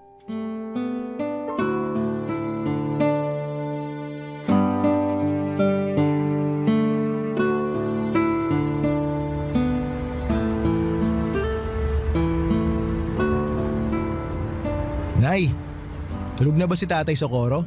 Naku, tulog na. Bakit? Sayang. Nakalimutan ko na pinabaunan pala ako ng misis ko ng pagkain. May dala po akong spaghetti dito tsaka Shanghai na pang midnight snack sana natin. Ako na lang ang kakain. Total siya naman ang umubos ng hapunan ko kanina. Tirahan na lang po natin siya para may makain siya mamaya paggising. Mabuti pa nga. Ayaw kasi niya nang naiistorbo kapag tulog siya. Ah, talaga po ba? Oo, siya yung tipo na biruin mo na kapag lasing. Wag lang kapag naistorbo sa tulog. O sige po, tayo na lang po ang magsalo nitong baon ko. Bakit? May handaan ba sa inyo? Birthday po kasi ni misis. Nagluto siya ng spaghetti para sa mga bata tapos Shanghai. Ay sabihin mo sa kanya happy birthday ha. Makakarating po.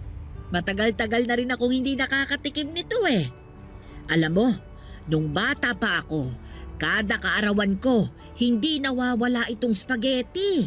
Favorite ko ito eh. Nabanggit nga po sa akin ng mga nakaraang araw ni tatay na mayaman daw ang pamilya niyo, Nay.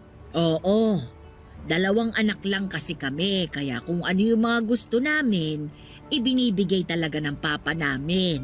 Kahit kailan, hindi po ba talaga kayo hinanap ng mga magulang niyo? Hindi.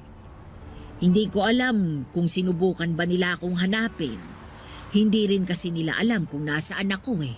Bakit po hindi nila alam? Kasi nagtanan kami ni Socorro. Walang nakakaalam kung saan kami nagpunta pati mga kaibigan ko. Eh nung araw na yon, tinalikuran ko lahat-lahat. Ibig niyo pong sabihin, simula noon, hindi niyo pa rin po nakikita ang pamilya niyo? Nagpunta ako sa libing ng nanay ko. Yun na yung huling pagkikita namin. Nakakalungkot naman po yun. Eh yung tatay niyo po? Mas nauna siyang namatay. Hindi ako nakapunta noon kasi wala akong pamasahe. Ipinagdasal ko na lang siya. Pero wala naman po kayong pinagsisisihan sa mga naging desisyon niyo sa buhay, Nay. Kasi maganda na yung buhay niyo noon eh. Ako? Nako, marami akong pinagsisisihan. Tulad po ng ano? Na sana hindi na lang ako nakipagtanan. O hindi kaya bago ako nakipagtanan, dinala ko yung mga alahas ko para may maisasadla ako. Nagsisisi po ba kayo na pinili niyo si Tatay Socorro? Eh, sino ba naman ang may gusto ng ganitong buhay, 'di ba? Masyado pa akong bata noon eh, at sa pag-ibig. Akala ko kakayanin ko lahat kasi kasama ko ang taong minamahal ko. Pero hindi pala ganun yun. Iba ang realidad sa mga pelikulang napapanood natin. Kung babalik po kayo sa nakaraan, Nay, tingin niyo ba iibahin niyo yung naging takbo ng buhay niyo? Hindi. Wala akong babaguhin. Ah, wala po. Akala ko po ba... Hindi naman porket nagsisisi ako. Ibig sabihin nun gusto ko nang burahin yung mga nangyari sa buhay ko. May mga pagsisisi ako, pero wala akong babaguhin. Alam mo kung bakit? Bakit po?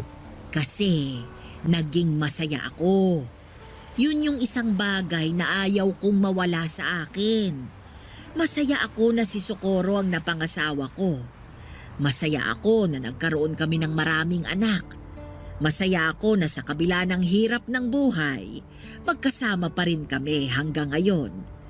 Masaya ako kasi napatunayan namin sa mga magulang ko na kaya naming magtagal kahit wala kaming itinatagong yaman. Lahat ng sayang yon ay dahil kay Socorro. Nakakatuwa naman po yun. Kaya ikaw, sundin mo kung anong nasa puso mo, ipaglaban mo. Pero gamitin mo rin ang utak mo para sa ikabubuti. Hindi lang ng sarili mo ha, kundi pati na rin ng pamilya mo. Opo, Nay. Tatandaan ko po yung mga sinabi niyo. Sa panahon ngayon ay malimit na lamang akong makakita ng mag-asawang sabay tumatanda. Katulad nila Nanay Susana at Tatay Socorro ay dalangin ko rin na makasabay ang asawa ko hanggang sa pagtanda ko. Parang napakahirap na rin kasing makahanap ng kabiyak. Nasasamahan tayo hanggang sa pagtanda natin. Kung hindi nasisira ang relasyon ng mag-asawa dahil sa pangangaliwa, minsan ay mas maaga namang kinukuha sa langit ang isa. Kaya maswerte ang mag-asawa dahil napanindigan nila ang pangako nila sa bawat isa na magsasama hanggang sa pagputi ng mga buhok nila. Nakakainggit dahil hindi yon nagawa ng mga magulang ko. Maaga kasi kaming iniwan ni tatay matapos siyang malunod. Noong mga bata pa lamang kami dala ng kalasingan. Nasa dagat kami noon at nagsiselebrate ng birthday ng kapatid ko. Nagiinuman sina tatay kasama ang mga kapatid nito noong nagpaalam siya para umihi. Makaraan nga ang ilang minuto ay hindi na siya bumalik pa. Noong hinanap namin siya ay nakita siya ng tiyuhin ko na nakadapa sa buhanginan. Ang ulo nito ay nakalubog sa mababang parte ng dagat. Tuwing nakikita ko sina Nanay Susana at Tatay Socorro ay parang natutunaw ang puso ko sa saya. Sila kasi yung klase ng pag-ibig na pinapangarap ng marami. Pag-ibig na nagsimula noong mga bata sila at napanindigan nila hanggang sa tumanda na sila. Sila yung pag-ibig na hindi naranasan ng mga magulang ko at pag-ibig na gusto ko ring maranasan balang araw.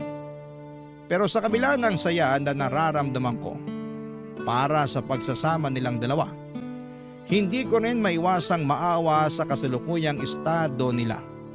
Sa edad nilang yon, dapat ay nagpapahinga na lamang sila. Hindi na rin kasi maganda sa kalusugan nila ang nagpupuyat para lamang kumita. Nang minsang tanungin ko kung nasaan na ang mga anak nila ay mas lalong nakaramdam ng awa ako para sa mag-asawa.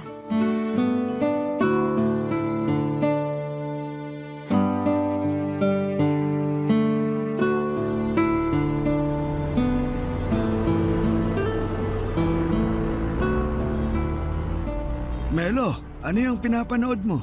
O tay, kayo po pala. Hali po kayo rito, maganda tong pinapanood ko. Bagong upload lang. Si Eddie Garcia ba yan? Opo. Tabi nga tayo. Total wala pa namang bumibili. Sige po. Matumal talaga kapag ganitong oras, no? Oo, mamayang 12:00 pa yung dating ng sunod na bus. Talagang kabisado nyo na po yung pagdating ng mga bus ah. Dekada ba naman na akong nagtitinda rito? Kabisado ko na ang lahat. Wala po ba kayong ibang trabaho noon? Meron. Dati akong konduktor, tapos naaksidente ako. Kaya hirap na akong makabiyahe ng malayo. Buti po kinaya nyo na buhayin yung mga anak nyo, no? Marami yun ah. May sari-sari store kami noon. Yun yung negosyo ng asawa ko. Ang lakas nun dati, kaso nalugi. Bakit naman po nalugi? Maraming gumaya eh. Sunod-sunod na nagkaroon ng sari-sari store dun sa lugar namin. Kaya ayun, nagkaagawan ng suki. Kaya po ba dito na lang kayo nagtinda? Ganun na nga. Buti po nakaya nyo pa rin suportahan yung pamilya nyo noon, no? Kahit na ganito lang yung trabaho nyo. Sa awa ng Diyos, nakaya naman namin. Tuwing umaga, naglalabas si Susana. Ako naman, nagpapataya ako noon ng weteng. Doon namin kinuha yung mga pinangtustos namin sa mga anak namin. Tapos nagpupuyat pa po kayo sa gabi. Oo, wala kaming magagawa. Mataas pangarap namin para sa mga anak namin eh. Napagtapos nyo po silang lahat? Hindi, pero may 3 kaming napagtapos. Yung panganay, pangalawa, tsaka yung bunso. Nasa na po sila ngayon?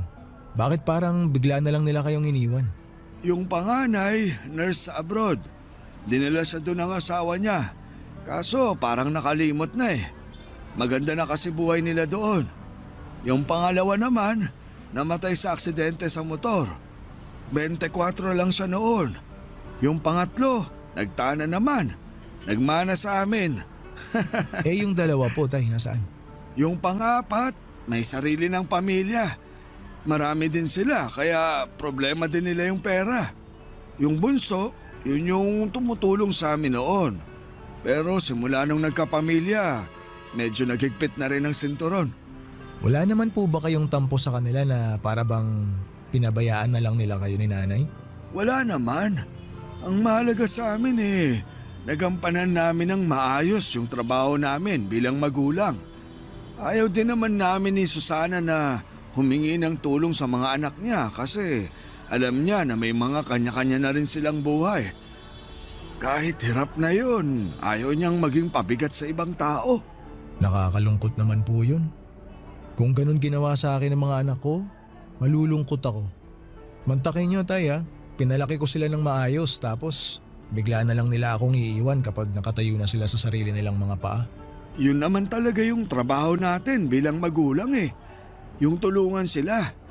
Hindi nila obligasyon na ibalik yung mga sakripisyo natin sa kanila. Kahit na. Para sa akin lumalabas na wala silang utang na loob kapag ganun. Wala naman talaga dapat silang utang na loob Hindi naman nila ginusto na ipanganak sa mundong to. Tayo mismo ang nagdesisyon noon. Kaya tayo dapat ang mag-alaga sa kanila. Tama po kayo pero sabi ko nga po tay, nakakalungkot. Hindi rin naman siguro mahirap para sa anak na magbalik ng utang na loob sa magulang Sa tingin ko parang obligasyon ng anak yun. Hayaan mo na sila. Ang mahalaga naman nasa maayos na ang kalagayan nila. Masaya sila, malusog, buo ang pamilya, okay na yun. Yun po talaga yung pinaka-importante tay no? Basta nasa maayos na lagay ang mga anak. Masaya na rin ang mga magulang. Tama ka dyan. Ay tay, may bibili po ata. Ay, sandali. I-post mo muna yung pinapanood natin. Sige po tay, post ko lang. Antayin ko kayo. Halos kaedad ko lang ang panganay na anak nila Nanay Susana at Tatay Socorro. Kaya naman parang anak na rin ang naging turing nila sa akin. Dahil hindi na nila nakakasama ang mga anak nila ay sa akin na lamang nila ibinubuhos ang pag-aalaga na hindi na nawala sa ugali nila simula noong naging magulang sila. Ganon talaga siguro kapag naging magulang na. Likas na sa amin ang alagaan at bantayan ang mga taong halos kaedad lang ng mga anak namin. Sa mga sumunod pang 8 taon ay naging katulong na ako nila Tatay Socorro sa pagtitinda. Kapag inuulan sila ng customer ay tumutulong ako sa pagbibigay ng mga sukli. Lalo na't noong mga panahong yun ay medyo mahina na rin ang paningin nilang mag-asawa. Sa sobrang pagiging malapit ko sa kanila ay dinadalhan pa nila ako ng hapunan para makasabay ko silang kumain bago sila magtinda. Papa Dudut, marami ang naitulong ng mag-asawa sa buhay ko. Bukod sa mga nakakasama at nakakausap ako or nakakausap ko sila sa pagbabantay buong magdamag ay sila na rin ang naging karamay ko noong namatay ang nanay ko. Kung hindi dahil sa kanila ay mag-isa kong haharapin ang kalungkutan gabi-gabi habang nasa trabaho ko. Pero dahil sila ang nakakasama ko tuwing nasa trabaho ako ay nabawasan ang lumbay na nararamdaman ko kahit papaano. Sina nanay at tatay ang tumulong sa akin para maayos ko ang problema naming mag-asawa noong nagkaroon kami ng matinding awayan. Kamunti ka na nga kami maghiwalay noon pero dahil sa kanila ay binigyan nila ng kalinawan ng utak ko. Ang mga payo nila ang sumalba sa relasyon naming mag-asawa. Papa Dudut, hindi biro ang 15 years na pinagsamahan namin nila Nanay Susana at Tatay Socorro. Sa tagal at lalim ng pagsasama naming tatlo, hindi ko ine-expect na darating din pala ang araw kung kailan magkakahiwalay-hiwalay kaming tatlo. Papa Dudut. Barangay Love Stories. Barangay Love Stories. Marami na akong alaala kasama sina Nanay Susana at Tatay Socorro na kung sisimulang kong ikwento ngayon ay aabutin tayo ng maraming araw. Pero bilang ibinahagi ko na rin ang kwento nila sa inyo, Papa Dudut, ay magandang i-share ko na rin sa inyo ang ilan sa mga hindi ko malilimutang memory kasama ang dalawang matanda.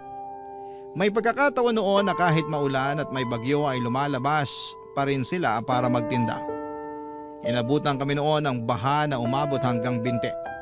Hindi na nila noon kayang makauwi ang mag-asawa dahil sa lakas ng buhos ng ulan at bugso ng hangin.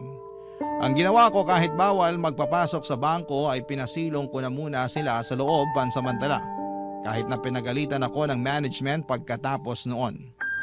In-invite ko rin sila noon na nang nagdebu ang panganay ko. Sobrang saya nila Nanay Susana noon dahil marami silang pagkaing na i-take home.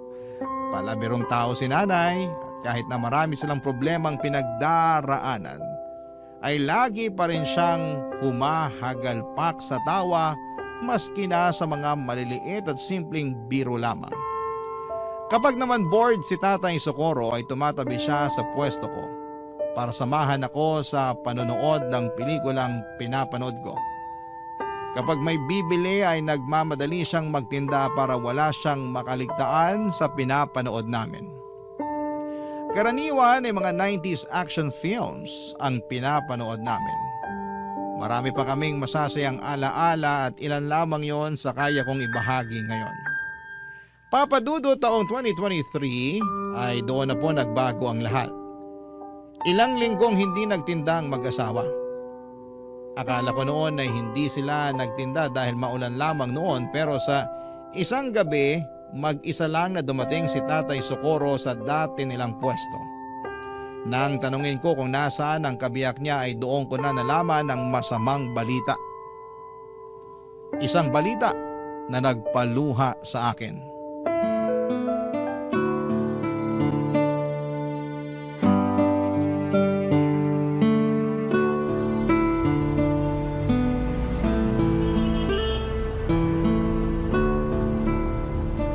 Tay Socorro, kumusta na po kayo? Ilang linggo rin kayo nawala ni Nanay Susana ha? Mabuti naman ako, Melo. Hindi niyo po ata kasama si Nanay ngayon, Tay. Nasa ospital siya ngayon. Ha? Bakit po? Anong nangyari kay Nanay? Di ba matagal na siyang inuubo? Opo, binilhan ko pa nga po siya ng gamot para mawala yung ubo niya eh. Ayun, mas lumala yung ubo niya. Nung nagsuka na siya ng dugo, itinakbo na namin siya sa ospital. Hala, akala ko ubot sipon lang meron si Nanay. Malala na pala. Kaya nga eh, medyo nahirapan na rin kasi siya sa paghinga kaya natakot na kami. Yung bunso ko ang nagsabi na itakbo na siya sa ospital. Eh, kumusta na po si Nanay ngayon? Nasa ospital pa rin siya. Mukhang matatagalan pa bago siya makabalik sa pagtitinda. Ano po bang sakit niya? Alam niyo na po ba? May cancer si Susana, Melo. Ho? Ay, ano pong klaseng cancer? Lung cancer daw. Hindi ko nga alam kung paano niya nakuha yun eh. Akala namin, yung mga nagkaka-cancer lang sa baga yung mga naninigarilyo. Oo nga, hindi naman nag-iossi si Nanay ah. Pero nakakalanghap pa rin daw siya ng usok mula sa mga nagsisindi. Yun daw yung rason. Hala, paano na ngayon yan, Tay? Kaya nga ako nawala ng ilang linggo kasi nagbantay ako sa ospital. Eh, bakit nandito po kayo ngayon? Nakiusap na lang muna ako sa mga anak ko na sila na muna yung magbantay sa nanay nila. Di ko kayang nakikita si Susana na nahihirapan eh. Nasasaktan ako. Ay, kawawa naman si Nanay. Di bale, mukhang madidischarge na siya bukas. Stable naman na raw yung lagay ni Susana eh. Kaso nga lang, kailangan pa rin niyang bumalik sa ospital para sa treatment niya. Yun ang mahirap, Tay, yung treatment. Sobrang tapang na mga gamot para sa cancer eh. Sana kayanin ni Nanay. May kaibigan din kasi ako na nagka-breast cancer. Nakwento niya sa akin kung gaano kahirap magpa-chemotherapy. Pinapatay daw nun yung cancer cells sa katawan eh, pero para na rin daw siyang pinapatay tuwing nagpapakimo siya. Sobrang lala daw ng side effects eh. Yun na nga yung ikinakatakot ko eh. Nabanggit din niya ng doktor sa amin. Pero ang assessment nila, malakas pa naman raw si Susana. Kaya kakayanin pa rin daw naman niya yung side effects na sinasabi mo. Pero sinabi rin niya sa amin na hindi raw matatanggal ng chemo yung sakit niya. Mapapahaba lang daw nito yung buhay niya. Ay, bakit naman daw po? Hindi ko alam. Siguro dahil sa edad niya. Sabi ng anak ko, Baka raw hindi kayanin ni Susana yung mga gamot. Pero kahit ganon, gusto nilang ilaban yung buhay ng nanay nila. Kahit pala papano, nag-aalala rin sila sa nanay nila. Nakakatuwa naman. Sabi ko naman sa'yo, hindi man namin laging nakikita ang mga anak namin. Alam kong handa silang tulungan kami kapag nangailangan kami. At least mapapanatag na ako na hindi kayo nag-iisa. Nandyan pa rin yung mga anak nyo. Kumusta po ngayon ang kalagayan ni Nanay Susana? Ayun, medyo mahina pa rin ang katawan. Ewan ko nga simula nung tinurukan nila ng kung ano-anong gamot, mas lalo siyang nanghina Hayaan niyo po, Tay. Ipapanalangin ko po na gumaling agad si Nanay. Salamat, Melo. Yun na lang talaga ang kaya nating gawin ngayon. Ipagpasa Diyos ko na lang ang lahat. Huwag po kayong mag-alala. Fighter si Nanay. Alam ko nalalabanan niya yung sakit niya. Sana nga. Hindi pa ako handang mawala siya Tulungan ko na po kayo sa pag-aayos dyan. Salamat. Ilagay muna natin tong payong ha. Sige po.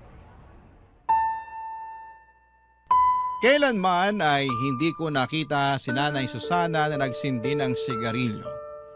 Hindi siya nagbibisyo pero dahil gabi-gabi siyang nakakalanghap ng usok mula sa mga parokyano nila, ay nadali ang baga ni Nanay. Doon lang nila nalaman na kahit na hindi pala naninigarilyo ang isang tao ay pwede pa rin itong tamaan ng komplikasyon sa baga na dulot ng usok nito. Ang tawag doon, Papa Dudut, ay second-hand smoking. Sa katunayan, mas malala pa nga daw ang epekto ng second-hand smoking sa iba kesa sa mismong tao na humihit-hit nito. Noong nalaman nilang may cancer si Nanay Susana ay nagtulong-tulong ang mga anak niya para maipagamot siya. Kaso nga lang ay mahal ang mga treatment na kinakailangan ni Nanay, lalo na't late stage na ang sakit niya.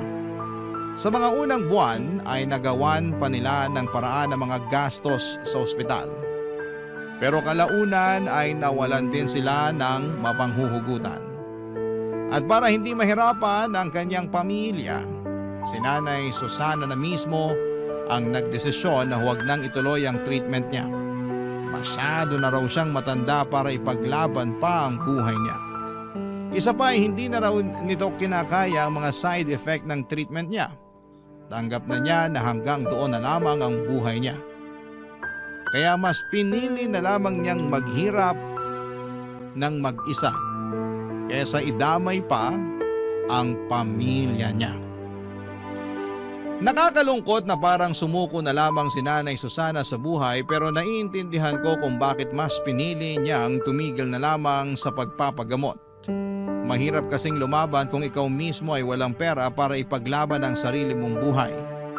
Gusto ko mang makatulong noon ay wala naman akong ekstrang pera na maipapahiram sa mag-asawa dahil maging ako ay sapat lang ang kinikita para sa sarili kong pamilya.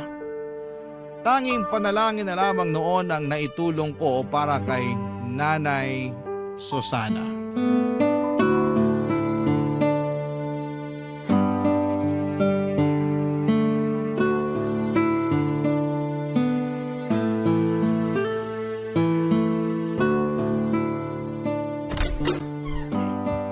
Susana, hulaan mo kung sinong nandito. Sino? Ako po to, Nay. Si Melo. Ay, ikaw ba yan, Melo? Anong ginagawa mo't naparito ka? Wala naman po. Gusto ko lang po kayong makita ulit. Namiss ko kayo eh. Matagal na kayong hindi nagpapakita sa pwesto. Kailan po kayo babalik? Nako, mukhang malabong nang mangyari yan. Bakit naman ho? Eh di wala nang kasama si Tatay Socorro niyan magtinda ng balut. Kaya niya na yan, matanda na siya. Anong kaya? Ikaw yung hinahanap-hanap lagi ng mga parokyano natin. Opo, ang dami po naghahanap sa inyo, Nay. Nagtataka na nga rin yung iba bakit di raw po kayo nagpapakita sa kanila eh. Kumusta naman po kayo, Nay?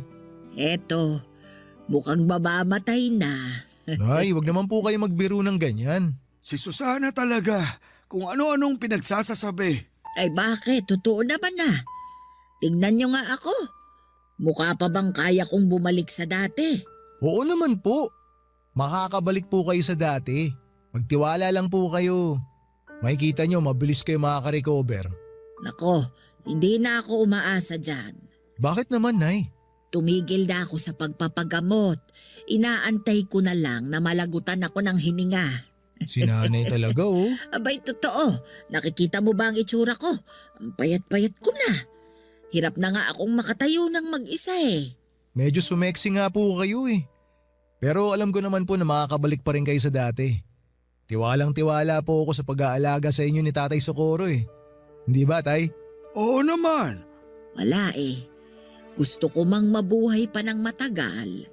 Diyos na mismo ang nagpasya. Hindi mo naman alam kung yan talaga ang gusto ng Diyos eh. Bakit mo siya pinapangunahan? Hanggang ngayon ba, Socorro? Hindi mo pa rin matanggap na mamamatay na ako? Hindi. Kailanman, hindi ko tatanggapin na mamamatay ka na. Mas mabuti pang ako na lang yung mamatay kaysa ikaw. Tignan mo to, ang drama. Nako, bakit po ba patay ang pinag-uusapan natin?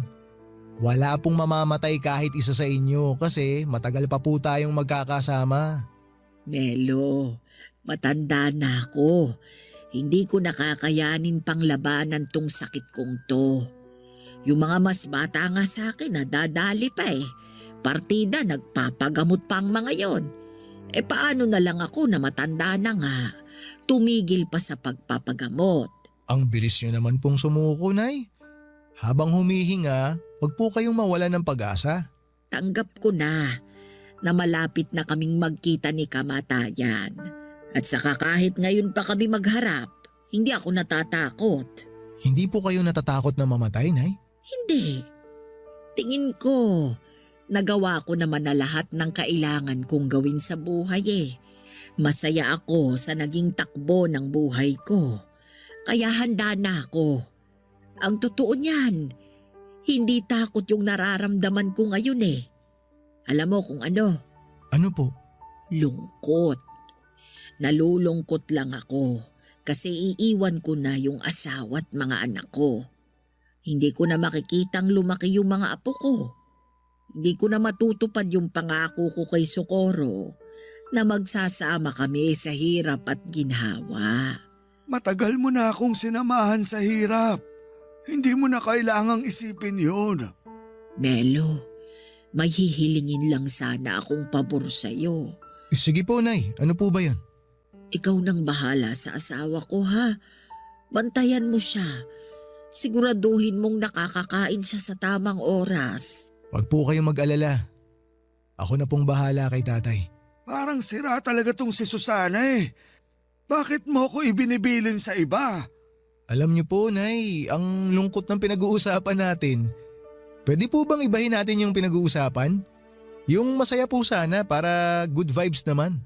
Oo nga naman. Hindi pumunta si Melo dito para mag-iyakan tayo.